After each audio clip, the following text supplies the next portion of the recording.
Hello everyone, welcome back to another episode of r/MaliciousCompliance. In today's episode,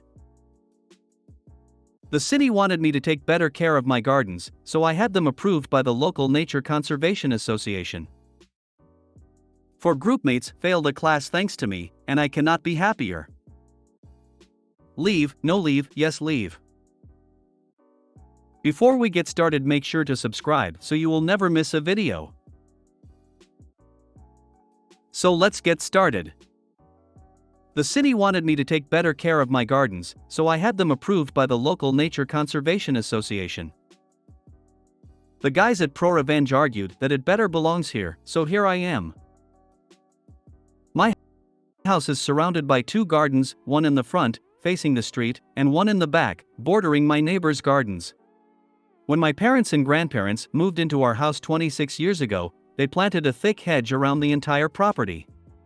They also installed a rose arch over the pathway to our front door, and my grandfather was always busy keeping up the garden, planting, weeding, keeping everything very tidy.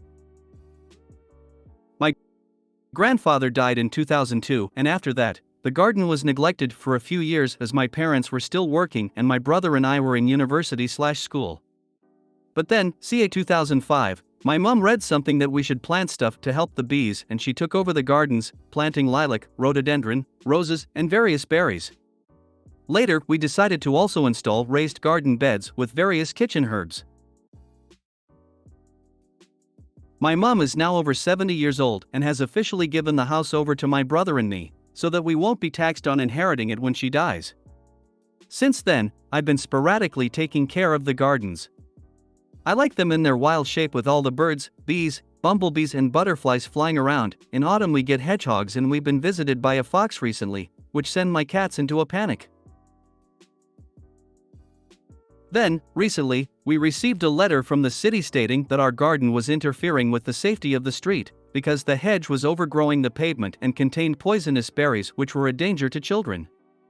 Now, my brother trims the hedge every month to make sure nothing is overgrowing the pavement in any way, and while the berries are poisonous, to get to them you'd have to be quite resilient because they're surrounded by thorns. They are also known to be ideal food for some local birds. So, I contacted our local Nature Conservation Association and asked if they would like to have a look at our gardens and maybe tell us if we could improve anything to make them even more nature-friendly. They came, looked around, and then told us they rarely see gardens so in touch with nature. They approved our gardens as especially nature-friendly and contacted the city to tell them that from their point of view, any changes would be considered unfriendly to nature, and since our city prides itself with once being one of the green capitals in our country, they had to budge. Don't mess with my gardens. There was a guy in one of the suburbs near me that had a similar approach. He let all the native plants grow wild around his house because he liked living near nature. His neighbors complained to local council that it was unsightly and a fire hazard. The council sent him notices to trim it all back and clean it up. He refused them all. The council set a date that they would come and remove all trees, plants, and shrubs and charge him for the cost involved. He contacted a local environmental agency that came and inspected his property, and they found two species of endangered birds had nested there. One was assumed extinct. After that, there was nothing they could do as the birds were protected by law. That's awesome. If it isn't too identifying or you don't care, may I know what birds they were? I find myself so curious and want to know if my zone is a good fit. I'm with you, I like the English garden, natural look, and the more plants the better. Bottom line, not interfering with the pavement, and the berries are protected by thorns. Children should know not to just eat any old berry or mushroom anyway. That is just as important a survival lesson as looking before you cross the street. Also, to never feed wild animals, or try to pet their kids. I've had to deal with way too many tourists before the pandemic hit who just didn't/refused to understand why picking up a grizzly bear cub for a selfie was a bad idea. Or why trying to feed a mountain lion by hand was a bad idea. Basic wildlife safety should be taught to children because apparently adults who are taught basic wildlife safety are sometimes incapable of following it. I'm in Australia.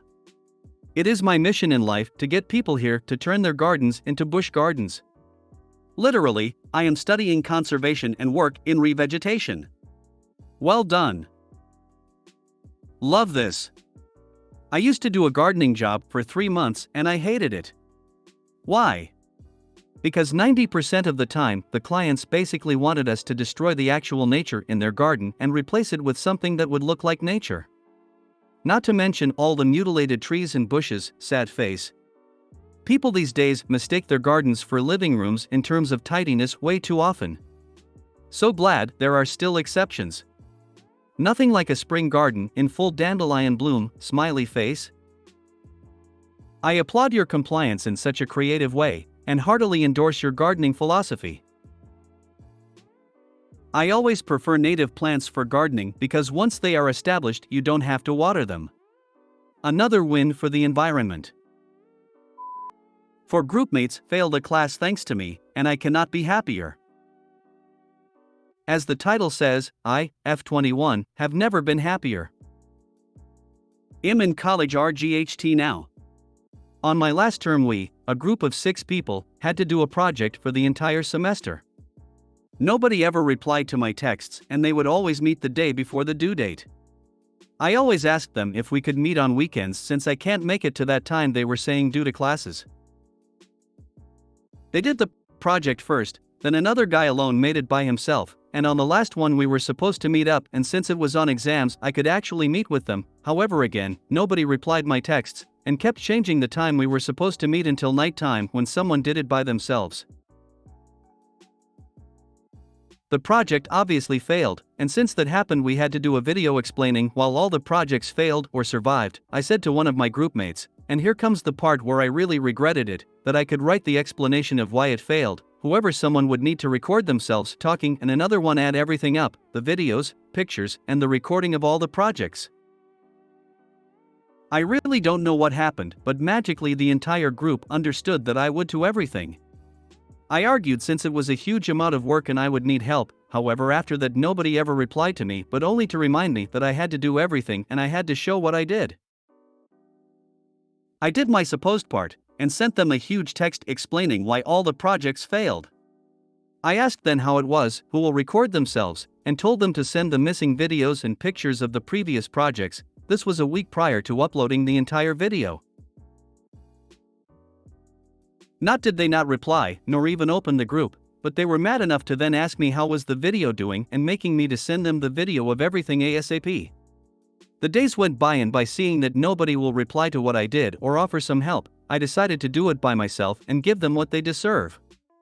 I deleted the message of the text, recorded and tried to do my best with what I had. Nobody even opened the group that week. Moving forward, it's Sunday morning and the due date is at 23:59. I gently send the video to the teacher and explain the entire situation to her. The teacher, which I really respect for what she did, then replies apologizing for the bad time this caused, and proceeds to tell me that they won't be evaluated with the video, only with the projects alone. Sunday 23:00, suddenly the entire group appears asking where the heck is the video complaining and crap. I wait till 23:58 to tell them that the video got sent this morning, and maybe next time you all should at least read the group and proceed to leave. I got texts *ching me from this dude that literally did nothing. I then tell them in the nicest way possible that nobody here is mad, sorry if you took it that way. I passed with honors. Next term came and I'm only seeing one of my previous groupmates with me in this class. It's a requirement for you to pass the previous subject before going on to this one. The rest all failed and I've never felt so satisfied. I was a computer science major in college, but I had to take a few communications courses as a part of my degree. Those involved tons of group work, so I've had to deal with this on a smaller scale than people who were comm majors. I was never that petty, but I do remember one time a group member and I, the one member who was as hard of a worker as I, ended up writing the whole paper by ourselves, changed up the presentation, aka fixed it, and didn't tell the other non-participating members. When the presentation rolled around, we knew what we were doing for our parts and nailed them. The other group members, not so much. It was very obvious they weren't prepared. This was a difficult read. This part is incomprehensible to me. On my last term a group of 6 people, had to do a project for the entire semester. They did the project first, then another guy alone made it by himself, and on the last one we were supposed to meet up, and since it was on exams I could actually meet with them. However, again, nobody replied my texts, and kept changing the time we were supposed to meet until night time when someone did it by themselves. After reading the whole thing, it's not clear to me that OP is not equally guilty of shirking. It could be interpreted as, 1, they all failed to do the group project and there is plenty of blame to go around, and 2, OP, alone, submitted some kind of explanation in which they made themselves look good, and 3, the instructor took OP's version at face value. Now, I definitely could be missing something here, and/or misinterpreting a lot. But the story is very muddled and unclear, and I don't think OP has given us enough information to conclude that OP was the star of their group and the rest were useless.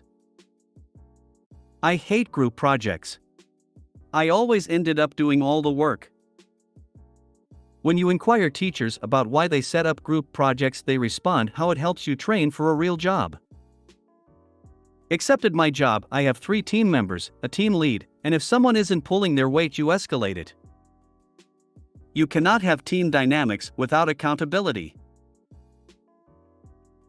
I had a teacher for my high-performance computing class who would listen to complaints about AWOL group members early, and if he got enough of them he would restructure those groups so that all the absentee students were in a group together, and it was the funniest shit.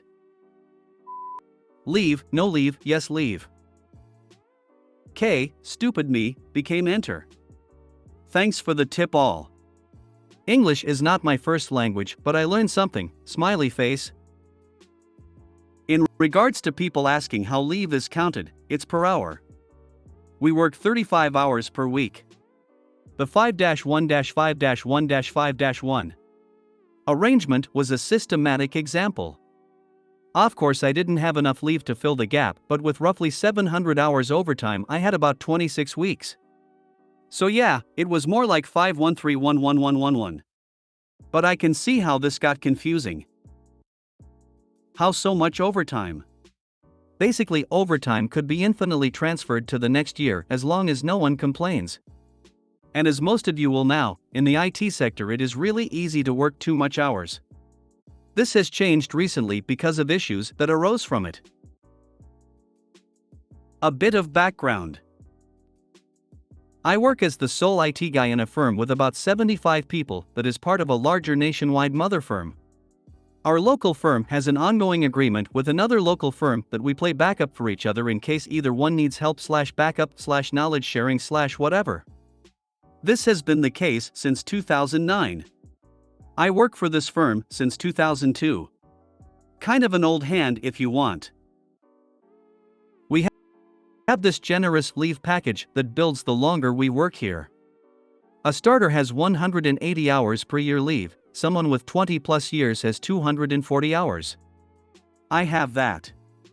Now, because we have this much leave, I'm of a mind not to be all too strict with the when and the how. I'm single and have no kids, so I'm happy to let others with kids take priority to handle school holidays. As such, the last 15-something years I have always taken the bulk of my leave in September/October and the rest in Fridays counting back from New Year, if that makes sense. The only rules we have regarding when and how we take leave is, no more than 6 weeks together, you can't transfer more than 7 days to the next year, and leave must be approved, which it almost always is. Enter my big boss.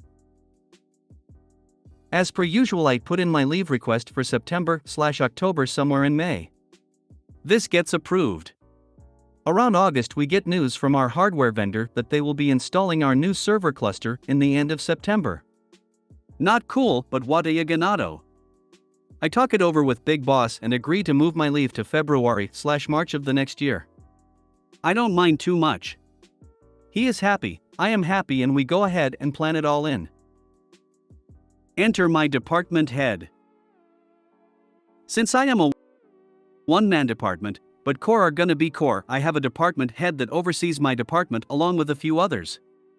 Somewhere end of September, her walks into my office and tells me when I am planning to take the bulk of my leave. I tell him about the server cluster install and that my leave is moves to February/March. Now one cannot be a department head or part of manglement and still be reasonable, right? So he tells me that since I won't be taking my leave in this year, it will be forfeit. I tell him I have an agreement with Big Boss, to which he states that he talked about it with Big Boss and that the arrangement won't work since he didn't approve it. I take my phone and call Big Boss. He states that, indeed, my leave will not be approved and can't be moved to next year. So I tell him okay. Enter MC. I was pissed. Not just angry, but genuinely ready to murder someone pissed. So I took a half day and went home and mulled things over. With age comes wisdom, and I know not to take decisions when I am that angry. Next day I go in and ask a leave statement from our HR department that has a counter of all our leave and, more important, overtime. I had around 700 hours overtime standing, accrued over the years, and 220 hours leave.